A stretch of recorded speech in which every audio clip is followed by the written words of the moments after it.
trouxe Bíblia impressa? Glória a Deus. Abre comigo a sua Bíblia em Colossenses capítulo 1, a partir do verso 15. Para quem não sabe, Colossenses 1, do verso 15 ao verso 20, é um hino que a igreja cantava no primeiro século. Colossenses 1, verso 15 ao verso 20. Hoje eu quero falar sobre a plenitude de Cristo. A palavra do Senhor vai dizer o seguinte, irmãos. Aqui está um dos textos mais densos no que diz respeito à cristologia.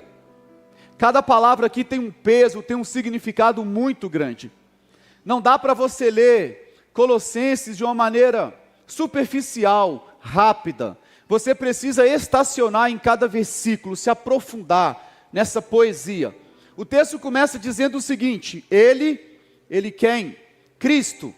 Ele é a imagem do Deus invisível, o primogênito sobre toda a criação.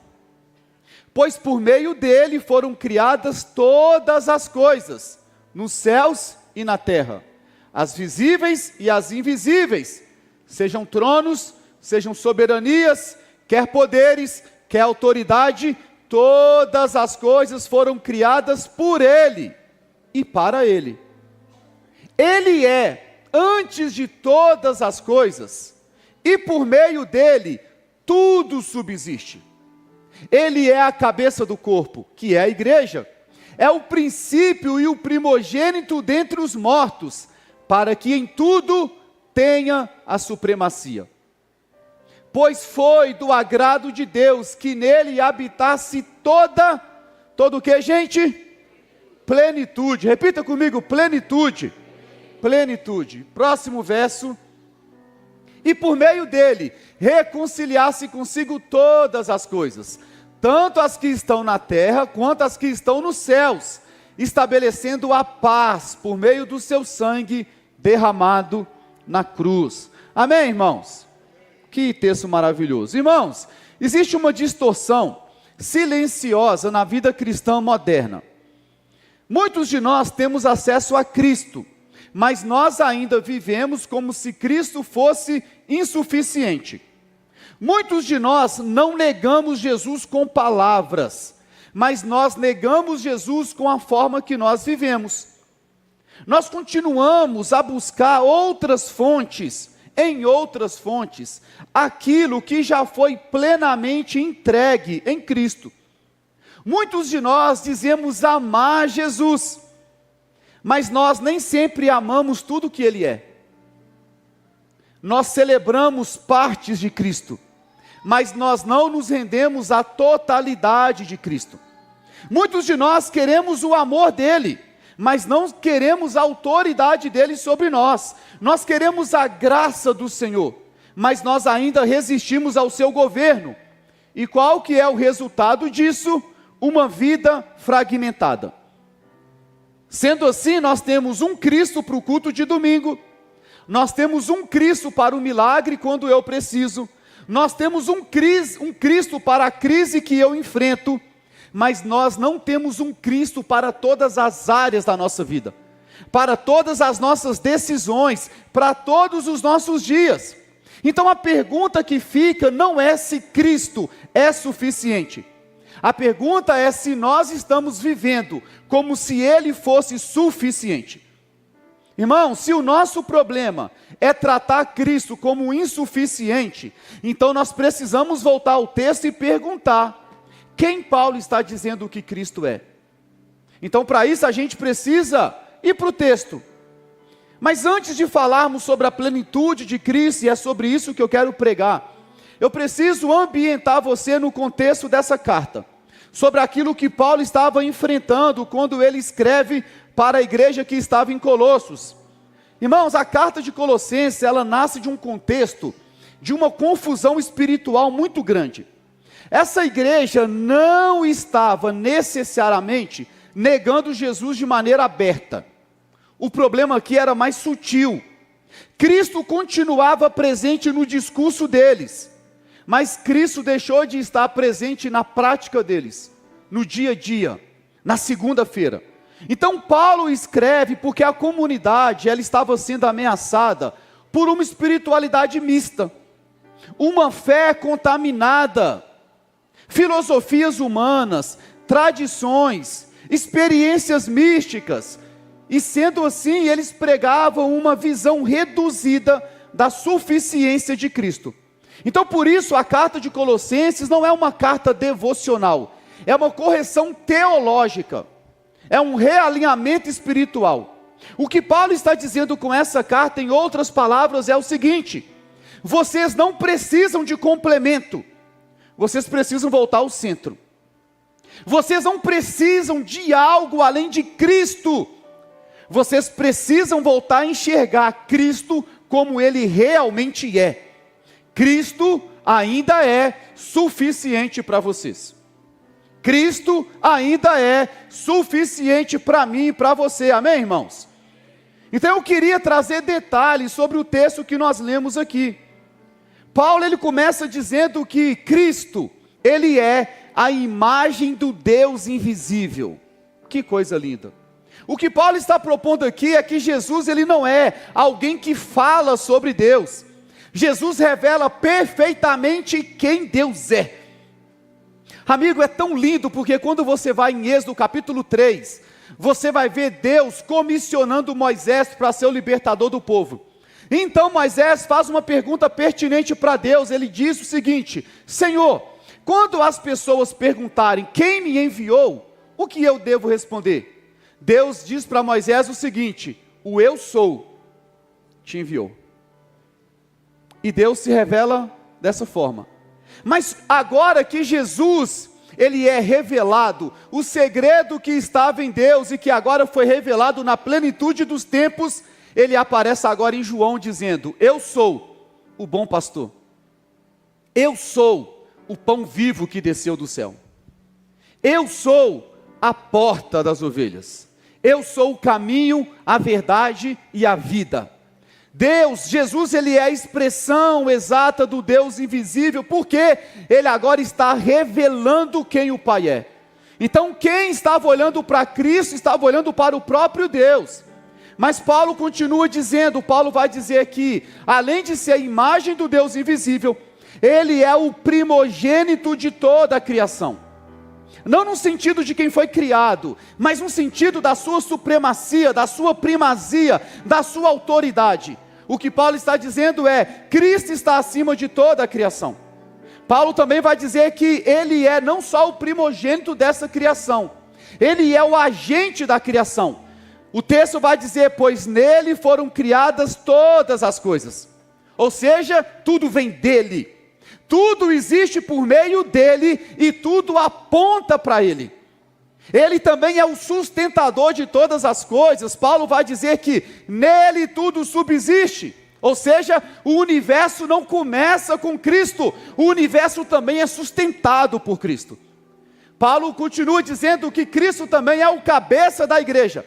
Ou seja, a igreja não gira em torno de preferências humanas, em personalidades do mundo gospel. A igreja, ela existe debaixo do governo e do senhorio de Cristo Jesus. Paulo também, amigo, ele vai dizer que ele é o primogênito dentre os mortos. Ou seja, a ressurreição de Cristo não foi apenas um milagre, foi a declaração pública da sua supremacia, da sua vitória sobre a morte.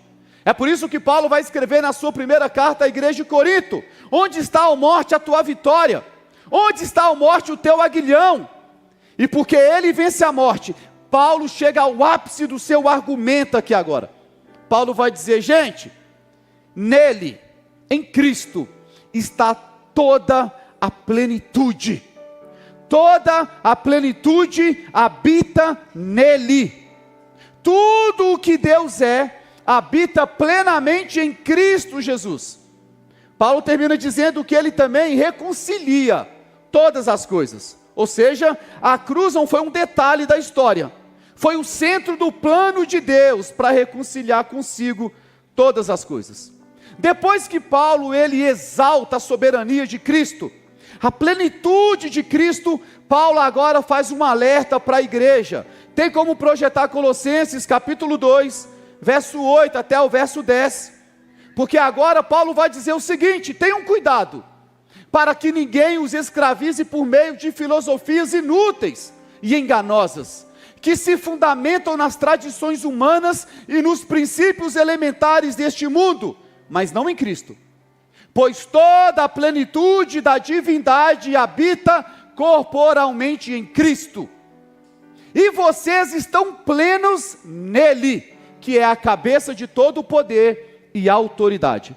Irmãos, perceba, o perigo nem sempre, às vezes, vem com aparência, ou um pecado escancarado. Às vezes vem com uma aparência de profundidade, sofisticação, de uma novidade espiritual. E Paulo então vai advertir essa igreja dizendo o seguinte: aí gente, tem alguns pensamentos, alguns sistemas, algumas propostas que elas prometem expansão, mas elas estão afastando vocês do centro. Então ele responde com duas afirmações mais poderosas da carta. Paulo vai dizer: pois em Cristo habita corporalmente toda a plenitude de divindade. E Paulo vai dizer o seguinte: nós estamos nele, e porque nós estamos nele, nós também recebemos toda a plenitude de Cristo. Então Paulo está dizendo para mim e para você nessa noite: vocês já receberam em Cristo Jesus aquilo que vocês estão procurando em outros lugares. Nós ainda estamos buscando em outros lugares aquilo que nós já recebemos em Cristo Jesus. Irmãos, o problema dos colossenses não era rejeitar Cristo totalmente, era reduzir à cruz o Senhor, era manter Jesus, mas abrir espaços para outras fontes, outro significado, outra suficiência. E esse problema continua nos nossos dias. Nós não removemos Jesus da nossa vida, amigo. O problema nosso é que nós deixamos de tratá-lo como Senhor e absoluto da nossa vida. Nós amamos Jesus, mas nós ainda dependemos da aprovação dos homens. Nós amamos Jesus, mas nós buscamos ainda identidade no nosso desempenho. Nós até amamos Jesus, mas nós não entregamos o controle da nossa vida ainda completamente para Ele. Colossenses continua viva, porque toda vez que Cristo deixa de ser suficiente, alguma outra coisa vai ocupar esse lugar na nossa vida, irmãos. Então, quando Paulo coloca isso na mesa para os irmãos de Colossos, quando Paulo coloca Cristo nesse lugar tão elevado, ele não está apenas ampliando a nossa teologia. Paulo está confrontando a nossa tendência de diminuir Jesus, até que ele caiba dentro de uma religião controlável. Porque o ponto central da carta é esse: Cristo não é parte da resposta, Cristo é toda a nossa resposta. Cristo não é parte daquilo que você precisa, Cristo é tudo aquilo que você precisa. Tudo. Nele habita toda a plenitude. Amém, meus irmãos? Então eu quero falar agora, entrar na mensagem, eu quero bater um papo com vocês a respeito de plenitude. Irmãos, plenitude não é algo que Cristo recebeu. Plenitude é quem Ele é. E isso confronta uma visão reduzida que nós temos sobre Jesus. Amigo, Jesus não é um meio para você alcançar alguma coisa. Jesus não é um complemento espiritual na sua vida. Jesus não é um recurso para os momentos difíceis. Jesus é a própria totalidade de Deus revelada. Hebreus capítulo 1, verso 3 vai dizer que Ele é o resplendor da glória de Deus e a expressão exata do seu ser. Então muita gente ainda hoje trata Jesus como quem usa um aplicativo de celular. Abre quando precisa, fecha quando acha que resolveu. Consulta Jesus em momentos de crise, mas não vive uma vida inteira a partir dele. Só que Cristo não veio para ser um recurso eventual na sua vida não, amigo. Cristo veio para ser o centro da sua existência. Tem muita gente que ama o Jesus que perdoa, mas não ama o Cristo que governa. Muita gente ama o Cristo que consola, mas não o Cristo que confronta.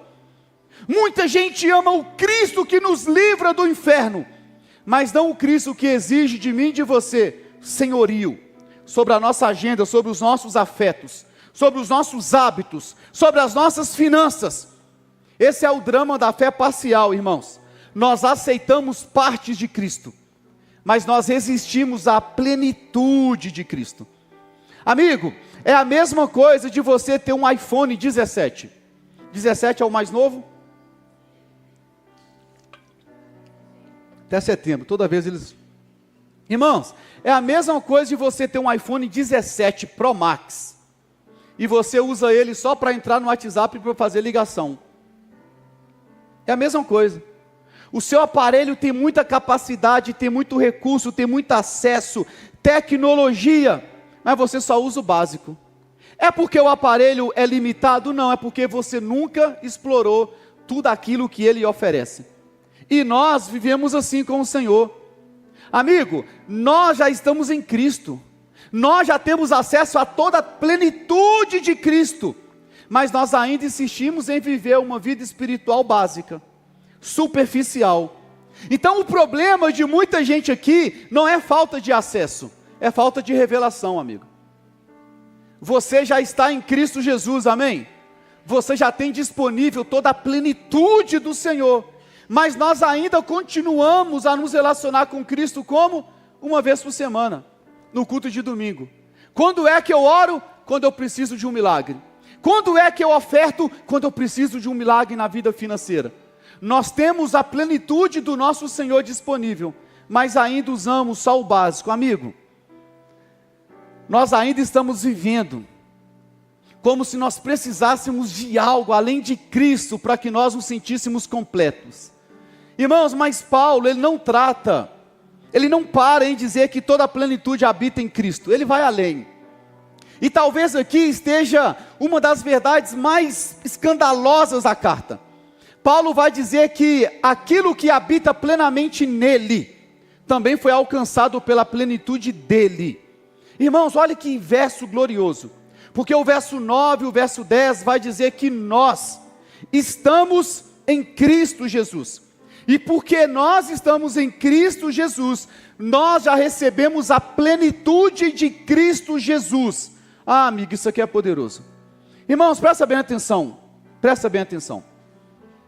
irmãos, não diz que nós estamos buscando plenitude, diz que nós fomos feitos plenos nele. E qual que é a diferença? Tem muita gente ainda que caminha com Jesus, pensando em chegar na linha, cruzar a linha, para ter alguma coisa. Tem muita gente que se relaciona com Jesus, tentando bater meta para conseguir alguma coisa de Jesus.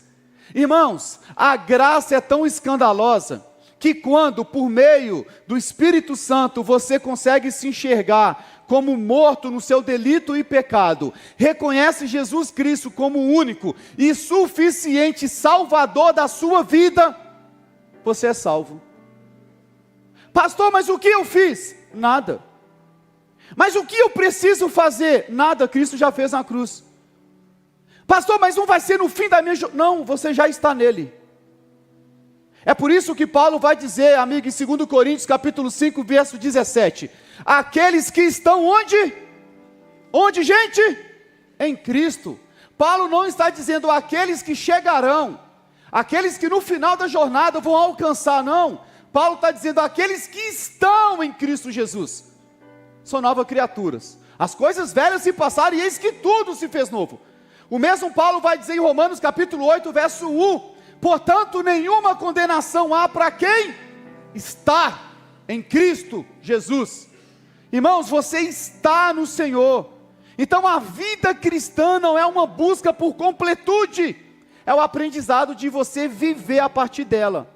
E isso muda tudo, irmãos, porque tem muita gente vivendo espiritualidade, como se estivesse correndo atrás de algo, que Deus ainda não entregou. Deus não tem nada melhor para entregar para você, do que Jesus Cristo, que foi entregue há 2000 anos, naquela cruz, por mim e por você. Cristo é tudo que Deus tem para te oferecer, amigo. Se Cristo não for suficiente para você, o que é que você quer para queimar seu coração? Uma viagem para a Europa? Ir para a Disney? Um carro novo? uma casa, uma conta bancária gorda, você acha que isso se compara à supremacia e à plenitude de Cristo Jesus? Não, irmãos. Cristo é tudo que Deus tem para nos oferecer. E nós que já estamos em Cristo, temos acesso agora a toda a plenitude que nele habita. Amigo, desfruta do Senhor. Desfruta de tudo aquilo que já está disponível. Só que aqui nós temos uma diferença. Ter acesso à plenitude não significa viver na plenitude. Quem aqui já entregou a vida para Jesus? Quem aqui já caminha com o Senhor? A boa notícia é que você já tem acesso total à plenitude de Cristo. A outra pergunta é: quem aqui está experimentando da plenitude que repousa em Cristo? Porque são coisas diferentes. São coisas distintas. Amiga, é como se você pagasse um plano anual para ir na melhor academia da cidade. Lá você tem tudo. Whey na entrada, cadeira para fazer massagem. Você tem um personal individualizado para você. Você tem tudo. Você só não vai na academia. Ou você vai uma vez por semana e ainda reclama. O resultado não está vindo. O acesso já foi liberado, o pagamento já foi feito. Está tudo disponível, nós já recebemos o acesso, mas nós ainda não desfrutamos aquilo que já foi liberado para mim e para você no Senhor. É por isso que eu fico muito incomodado, quando alguém diz para mim que não conseguiu viver nenhum milagre com Cristo dentro de um mês.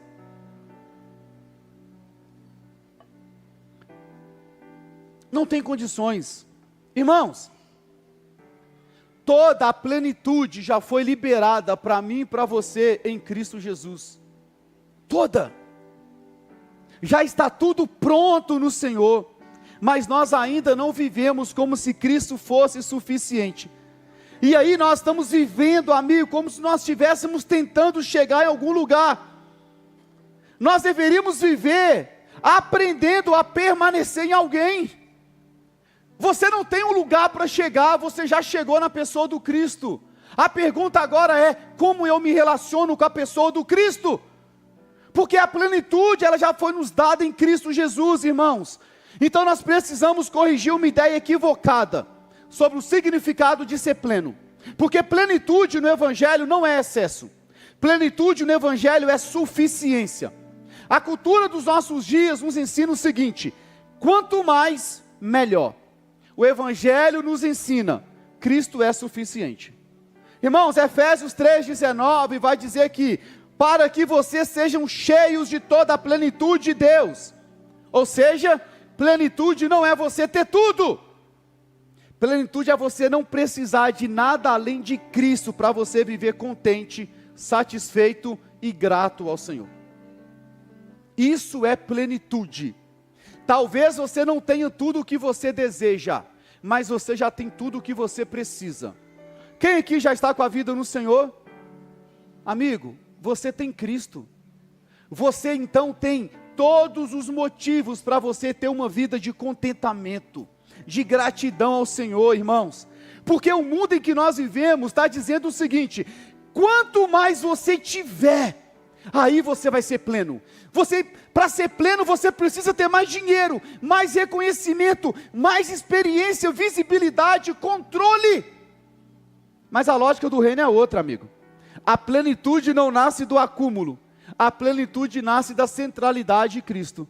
Eu estou em Cristo Jesus, portanto eu sou pleno. Isso é viver plenitude, amigo. Tem muita gente que vive acumulando coisas, irmãos. Coisas que prometem você melhorar de vida. Tem muita gente: não, eu preciso de um aplicativo para organizar a minha rotina. Eu preciso de mais cursos motivacionais para me desenvolver. Eu preciso fazer mais compras no shopping com dinheiro que eu não tenho, para eu me sentir mais feliz. Eu preciso ver mais série, comer mais chocolate, mais pipoca, para eu fugir da ansiedade. E mesmo assim, as pessoas continuam com a sensação de cansaço, vazio, pressão, frustração. Porque o problema, irmãos, presta bem atenção, nunca foi falta do recurso externo.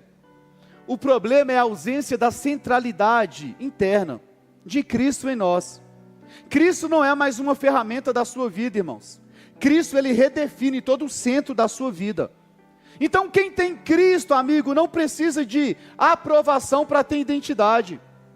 Quem tem Cristo não precisa ter o controle para ter paz. Lembra daquilo que Paulo vai dizer em Filipenses capítulo 4, verso 7? E a paz de Deus, que excede todo o entendimento, guardará o vosso coração e a vossa mente em Cristo Jesus. Quem tem Cristo, irmãos, não precisa de performance para ter valor. Irmãos, presta bem atenção. Talvez você não esteja sem Jesus aqui nessa noite. Talvez você esteja apenas vivendo como se Jesus não fosse suficiente para você. Amém? Nós amamos Jesus, amém?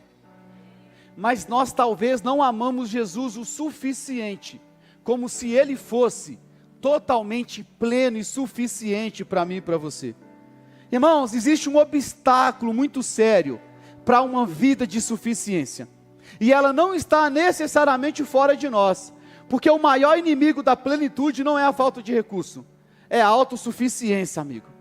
Eu amo Jesus quando Ele vai dizer em João capítulo 15, verso 5, sem mim, vocês não podem fazer nada. O problema não é atividade, o problema aqui é independência, amigo. Presta bem atenção, irmãos. Você pode liderar sem depender de Deus. Você pode servir namorada sem depender do Senhor. Tu pode pregar sem depender do Espírito Santo. Tu pode cantar sem depender, aconselhar sem depender, tentar organizar a sua vida sem depender de Cristo, e ainda assim continuar vazio. Irmãos, é interessante porque é como que alguém entra no carro, e aí coloca o destino onde quer chegar, coloca no GPS, e aí o GPS vai te dar a rota traçada, e aí você faz o quê? Você segue a sua própria rota, você não segue aquilo que foi estabelecido. Você até começa bem, mas aos poucos você vai se perdendo, você se irrita, você gasta mais tempo, você faz caminhos mais longos, e o mais curioso de tudo, o caminho certo já estava disponível o tempo todo na sua frente. Assim é a nossa vida, amigo, sem a direção do Senhor. Mas nós ainda insistimos em viver a nossa vida com o nosso controle. Irmãos, não é falta de orientação, é resistência em depender do Senhor. Jesus, ele passou a madrugada toda no monte para orar, para escolher 12 discípulos. Jesus, e você vai ver isso nos evangelhos, quanto tempo ele gastava em oração. E nós ainda entramos em relacionamento sem orar. Nós mudamos de emprego sem orar, entramos na faculdade sem orar, nós abrimos sociedade sem orar, nós fazemos investimentos sem orar, nós viajamos sem orar, nós vivemos a nossa vida como se Cristo não fosse suficiente. Afinal de contas, eu sei o que é melhor para mim, pastor. Irmãos, presta bem atenção, uma das maiores tragédias dos nossos dias, é possível você viver uma semana inteira desconectado de Cristo e ainda manter uma agenda cheia de assuntos cristãos. É possível você falar de Cristo em vários momentos da sua semana, na mesa, no trabalho, no Instagram. Você até alimenta a sua agenda com conversas cristãs, mas você está totalmente desconectado do Senhor. É possível você passar o dia todo ouvindo Spotify, as canções que você mais gosta, e ainda assim sem ter nenhuma comunhão com o Senhor. Irmãos, nós podemos pregar sem quebrantamento, nós podemos postar versículos sem nenhuma submissão, eu posso servir na igreja sem uma vida de oração, eu posso continuar frequentando a morada todo domingo, e ainda assim organizar a minha semana longe do senhorio de Jesus. Tu já parou para orar hoje? Jesus, como é que vai ser a nossa semana? O que é que nós vamos fazer essa semana? Irmãos, às vezes a gente acorda tão atribulado, tão atrasado, tão preocupado, e o que é que a gente faz? Nós estamos vivendo a nossa vida como se Cristo fosse um adereço. E quando é que eu lembro dele? Eu agora preciso.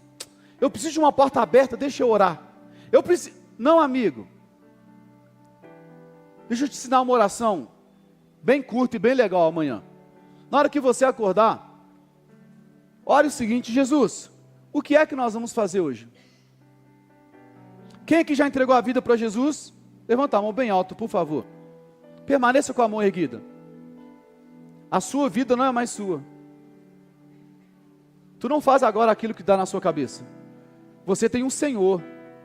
Quando Paulo vai escrever, eu, Paulo, servo de Cristo, essa palavra significa doulos, que significa escravo. Eu não tenho mais vontade própria. Eu não vou onde eu quero, não faço o que eu quero. Eu vou e faço aquilo que está no coração do meu Senhor.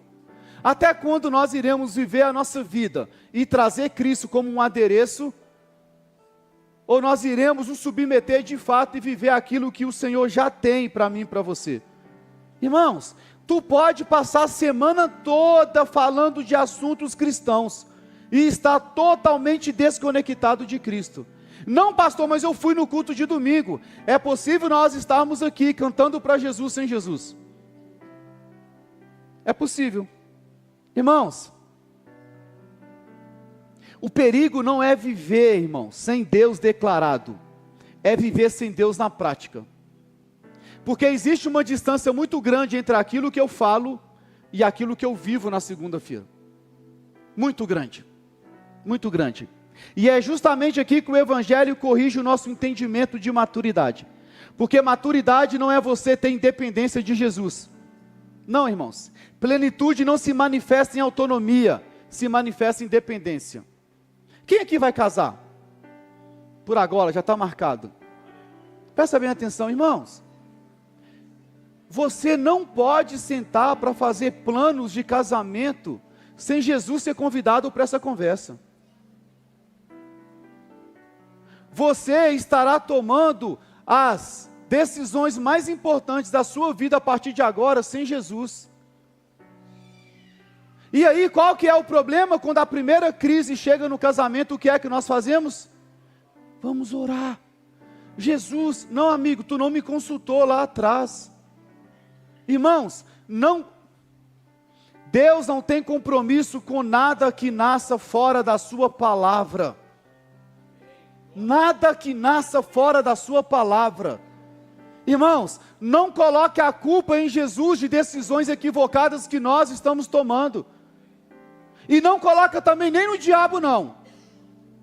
Tadinho do diabo. Tem muita coisa que não é o diabo não, cara. Tem muita coisa que Satanás olha e fala assim, nem eu com toda a minha maldade teria condições de fazer isso. É você mesmo que está se matando aí. Isso aqui não é meu não. Irmãos, para de tomar decisões como se Cristo fosse um amuleto na sua vida, cara. Jesus era totalmente pleno, sim ou não? A Bíblia fala que Ele é a plenitude, mas aquele que é totalmente pleno, era totalmente dependente do Pai. E isso quebra o nosso paradigma, porque plenitude não gera autonomia, plenitude gera rendição, irmãos. João capítulo 5, verso 19, Jesus está dizendo, eu não faço nada que eu não vejo meu Pai fazer. Eu faço aquilo que meu Pai está fazendo. Se alguém que poderia agir isoladamente seria Cristo, mas justamente aquele em que habita toda a plenitude, ele vive inteiramente dependente do Pai. E isso revela algo tão profundo, irmãos. A plenitude de Cristo não gera uma independência orgulhosa, ela gera uma comunhão perfeita. Irmãos, se Jesus, que era totalmente pleno, vivia dependente de Deus, por que é que você, que é um cabeção ruim demais, quer viver a vida longe de Jesus? Por que que nós fazemos isso? Jesus era pleno e dependia de Deus. Nós somos imperfeitos e nós queremos tomar decisões sem Jesus. Irmãos, o mundo admira o homem que diz assim, olha, eu dou conta sozinho. Agora o reino, ele honra o homem que reconhece, sem ele eu não consigo. É por isso que a Bíblia diz, diga ao fraco, eu sou forte. É por isso que Deus vai falar: Paulo, o meu poder se aperfeiçoa melhor nas suas fraquezas. Irmãos, a lógica do céu, ela é oposta à lógica da autoconfiança humana, amigo. Irmãos, tem muita gente exausta, não é porque está fazendo muita coisa, mas é porque está tentando sustentar na força do braço aquilo que deveria ser sustentado pela graça de Deus. Tem muita gente, amigo, sustentando o casamento na força do braço. Tem muita gente sustentando o ministério, amigo. Irmãos, decisões na força do braço, santidade na força do braço, o resultado é sempre o mesmo: uma vida com peso, exaustão e ansiedade. Então, maturidade espiritual não é você fazer tudo sozinho. Maturidade espiritual é você não conseguir viver sem Jesus. Maturidade espiritual não é você fazer tudo sozinho, isso é independência. E independência no reino dos céus é morte. Maturidade espiritual, amigo, é você não conseguir viver sem Jesus. Isso é maturidade espiritual. Porque quando a nossa alma não aprende a descansar na suficiência de Cristo, ela começa a procurar compensações, ela começa a procurar substitutos, e esse é o problema. Aí nós estamos vendo muita gente no ativismo espiritual, busca por experiência, necessidade de validação, pecado como anestesia. Irmãos, presta bem atenção, tem muita gente vivendo nos nossos dias, muita gente, carente, e aí o que é que faz? Deixa eu comprar alguma coisa para preencher isso. Tem muita gente sentindo solidão, e o que é que faz? Entra em cada relacionamento, irmãos, para tentar preencher o vazio dentro de si. Quem aqui está solteiro? Levanta a mão, por favor. Levanta só um dedinho assim. Isso. Queria que você olhasse para o seu dedinho. Por favor, isso é profético. Diga para ele: você é podre. Não, isso é profético. Tu está achando que eu estou brincando não. Olha para o seu dedinho de novo. O seu dedinho é necrosado. Não tem ninguém pior para escolher alguém para se relacionar do que você mesmo. Para você mesmo. Olha que coisa estranha. Tu não sabe o que é melhor para você, cabeção? Tu não sabe. Tu não sabe, amigo. Para de querer preencher o vazio dentro de você com outra pessoa. Se você não consegue estar bem consigo mesmo, não vai avacalhar a vida de outra pessoa não. Pastor, eu não tenho paz nem comigo mesmo. E tu quer atribular a vida de outra pessoa? Não, vai se resolver primeiro. Relacionamento não é um encontro, amigo, de pessoas vazias querendo se completar, não. É um encontro de pessoas bem resolvidas que agora querem entrar no relacionamento. Então para de projetar no outro aquilo que só Cristo vai dar para você, amigo. A sua carência vai te sabotar. Vai te sabotar, irmãos. E a gente vai vivendo assim, cara, tentando colocar em outras coisas aquilo que só Cristo pode nos oferecer, irmãos. Toda a tentativa de preencher o que só Cristo pode preencher gera distorção na nossa vida. Distorção. Irmãos, e aí qual que é o chamado do Evangelho? Não é simplesmente acrescentar mais conteúdo na sua vida, não. O chamado é muito mais profundo. Não é ter mais informação sobre Cristo, é você ser tomado por Cristo. Eu não estou aqui querendo te dar mais informações sobre Jesus. Eu quero que você seja apoderado pelo Senhor, seja governado por Ele. O meu desejo é que você se renda ao senhorio de Cristo, que você pare de viver uma vida desconectada de Jesus, amigo. Irmãos, o convite para essa noite não é ter mais de Cristo, é ser tomado por Ele. Aquilo que Paulo vai dizer em Efésios 4,13, chegar à medida da plenitude de Cristo. A plenitude não cresce, mas nós somos ajustados a ela. Então não é Cristo que precisa aumentar, é a nossa vida que precisa ser alinhada. E esse é o ponto essencial aqui, gente.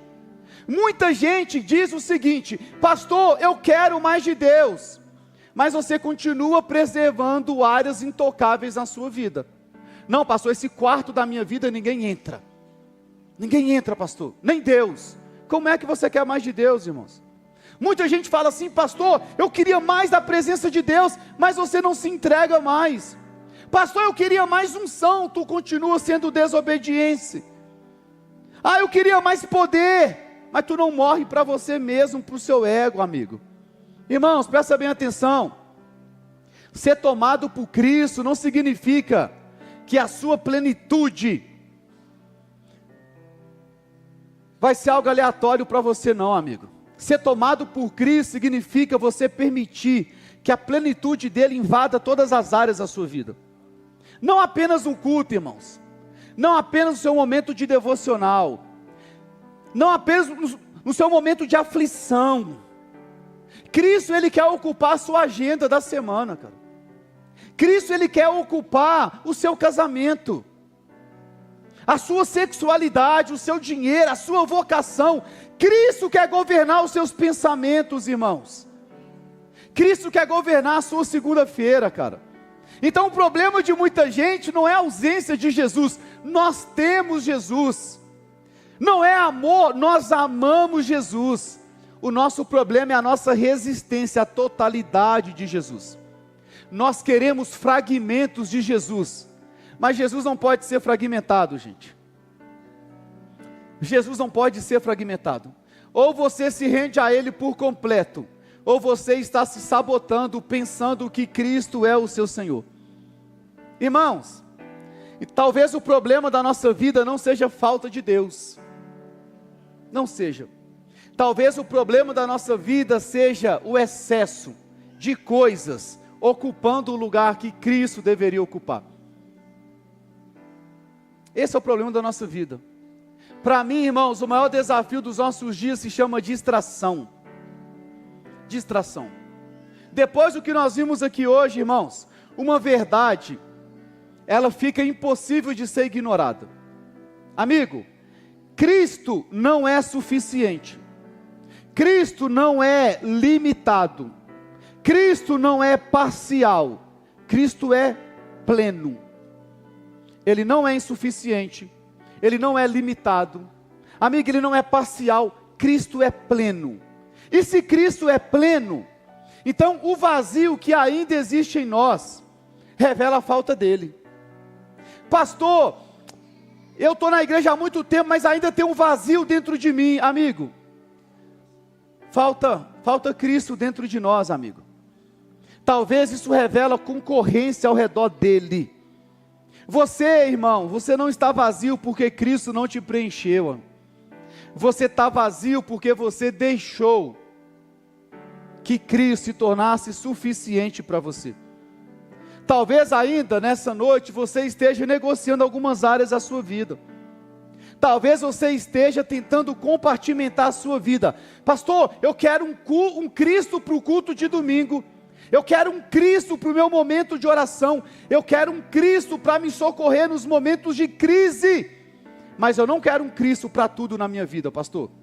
Eu não quero um Cristo que fale dos meus pecados. Eu não quero um Cristo que me leve para ter o senhorio dele. Eu não quero um Cristo, pastor, que me tire desse relacionamento que não é legal. Pastor, eu só quero um Cristo utilitário. Irmãos, enquanto Cristo Ele for apenas importante para você, mas não o centro da sua vida, a sua vida vai continuar desajustada. Vai continuar. Porque a nossa alma não foi criada para viver tendo Cristo como parte. A nossa alma foi criada para ter Cristo como centro. Cristo em nós, a esperança da glória. Irmãos, você pode estar dentro da igreja e ainda assim estar vazio. Olha que coisa terrível. Você está no culto de domingo, mas você está preocupado com a sua semana, porque ainda tem um vazio dentro de você. E aí você pode cantar, servir, liderar, e ainda assim carregar uma sensação, falta alguma coisa dentro de mim.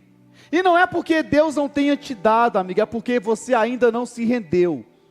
Então a pergunta que fica para mim e para você é: o que está faltando na minha vida? Na verdade, perdão, a pergunta não é o que está faltando na minha vida. A pergunta é o que ainda está ocupando o lugar de Cristo na minha vida. E eu queria que você fosse sincero com você mesmo. Cara, o que ainda ocupa o lugar de Cristo na sua vida? O que você ainda não entregou para Jesus nessa caminhada?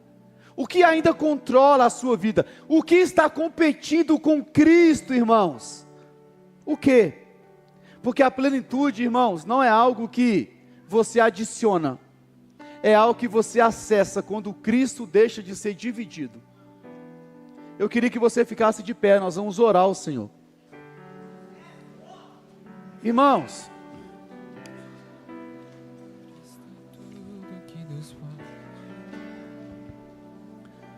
presta bem atenção.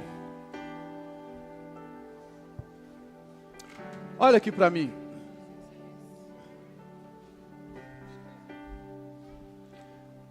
Hoje não é um chamado para você buscar mais de Deus. É um chamado para você parar de dividir. Irmãos, hoje o motivo da mensagem, o meu desejo, é para que nós paremos de viver uma fé fragmentada. O meu desejo é que a nossa comunidade de fé não ame um Cristo parcial. O meu desejo enquanto seu pastor é que você pare de sustentar a sua vida com outros amores, outras fontes. Hoje é um chamado para a gente se realinhar, irmãos. Hoje é uma noite para a gente voltar a colocar Cristo no lugar que Ele nunca deveria ter saído. Cristo não vai dividir o trono do seu coração com ninguém. Com ninguém. Não, pastor, mas 99% é de Cristo. 1% é do meu trabalho, ou do meu namorado, ou da minha esposa. Não importa o que seja. Cristo não derramou 300 ml de sangue na cruz por você. Cristo se deu por completo naquela cruz por você. E o que é que Ele exige de nós? Que Ele seja o centro da nossa vida. Cristo não quer você pela metade, amigo. Cristo quer você por completo. Por completo. Então hoje é uma noite da gente voltar a colocar Cristo no lugar, irmãos, onde Ele nunca deveria ter saído. Como cabeça da nossa igreja, como centro, como fundamento, como suficiente. Irmãos, você não precisa de mais Cristo. Você precisa de menos concorrência ao redor dele. Cristo já está liberado para mim e para você, amigo. Agora para de ter coisas concorrendo com o Senhor. Para. E nós vamos orar, mas eu queria dizer para você a última coisa. Olha aqui para mim, por favor. Cristo não está pedindo um espaço na sua vida. Cristo nessa noite está reivindicando o lugar que é dele por direito. Cristo não quer um espaço na sua vida. Cristo está reivindicando o lugar que é dele por direito. E enquanto você não se entregar, irmãos, para essa verdade, nada vai te preencher. Nada. Cristo em nós, a esperança da glória. Eu não vou esperar o próximo domingo para cultuar Jesus, amigo. Amanhã, na segunda-feira, a minha vida vai ser uma vida de testemunho para a glória do Senhor. Cristo em nós, a esperança da glória. Irmãos, para um Deus que se entregou por inteiro, Ele não aceita nada menos do que tudo que você é. Tudo que você é. Então para de colocar concorrentes ao lado de Jesus, irmãos. Para de dizer, eu amo Jesus, mas eu amo isso ou aquilo. Não, amigo. Cristo não vai negociar o trono do seu coração com mais ninguém. A plenitude de Cristo já está liberada para mim e para você. Então somos nós que a partir de agora precisamos nos expandir e desfrutar da plenitude do Senhor. Eu queria te convidar a fechar os seus olhos por um instante. Será que você pode? Será que nós podemos orar ao Senhor? E eu queria te encorajar a uma oração nessa noite. E a oração é a seguinte: Jesus, eu quero te ofertar, não parte do meu tempo, eu quero te ofertar todo o meu tempo. Não parte do meu recurso, todo o recurso. Não parte das minhas afeições, todas elas. Eu não quero te entregar parte da minha vida. Eu quero me entregar nessa noite por completo a você, Jesus. Cristo não quer 15%, 90% seu. Cristo, amigo, Ele comprou você com o sangue dele derramado na cruz do Calvário.